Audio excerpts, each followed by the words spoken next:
Hello guys, welcome to complete minds. మీకు ఈ క్వశ్చన్కి ఆన్సర్ తెలిస్తే కింద కామెంట్ బాక్స్లో పోస్ట్ చేయండి. లేదు అంటే ఈ వీడియోని పూర్తిగా చూడడానికి ట్రై చేయండి. అసలు క్వశ్చన్ ఏంటో చూద్దాం.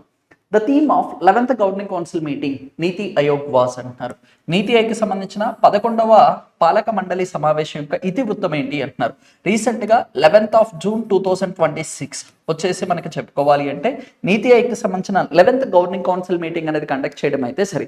నీతి ఆయోగ్ అంటే national institution for transforming India అని చెప్పేసి పిలవడం అయితే జరుగుతుంది. దీన్ని థింక్ ట్యాంక్ ఆఫ్ ఇండియా అని చెప్పేసి పిలుస్తుంటారు. ప్రణాళికల సంఘం ప్లేస్లో ఇది తీసుకొని రావడం అయితే సరే.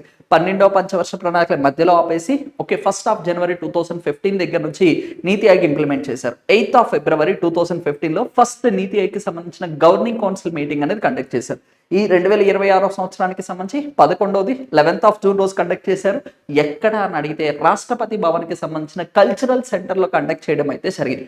మొట్టమొదటిసారిగా 28 రాష్ట్రాలకి సంబంధించిన చీఫ్ మినిస్టర్స్ అనే వాళ్ళు నీతి ఆయోగ్కి సంబంధించిన గవర్నింగ్ కౌన్సిల్ మీటింగ్కి పార్టిసిపేట్ చేయడం అయితే జరిగింది. ఫస్ట్ టైం, ఇది ఒకసారి క్లారిటీగా చూసుకోండి. అయితే ఈ నీతి ఆయోగ్కి సంబంధించిన గవర్నింగ్ కౌన్సిల్ మీటింగ్ జరిగినప్పుడు హెడ్గా చైర్మన్గా అధ్యక్షుల కింద ఎవరిని వ్యవహరిస్తారు అంటే ప్రధానమంత్రి గారే వ్యవహరించడం అయితే జరుగుతుంది. దీనికి సంబంధించిన థీమ్ అని చెప్పుకోవాలంటే inclusive human development for Viksit Bharat @ 2047. ఈ థీమ్తో మనకి ఈసారి నీతి ఆయోగ్కి సంబంధించిన 11th గవర్నింగ్ కౌన్సిల్ మీటింగ్ అనేది కండక్ట్ చేయడం అయితే సరే. లాస్ట్ టైం రైల్వే ఎగ్జామినేషన్లో 10th గవర్నింగ్ కౌన్సిల్ మీటింగ్ ఎక్కడ జరిగింది, దానికి సంబంధించిన చైర్మన్ ఎవరు అని చెప్పేసి అడిగారు. 10th వచ్చేసి భారత మండపంలో కండక్ట్ చేసి 11th రాష్ట్రపతి భవన్ కల్చరల్ సెంటర్లో కండక్ట్ చేయడం అయితే జరిగింది. Thank you.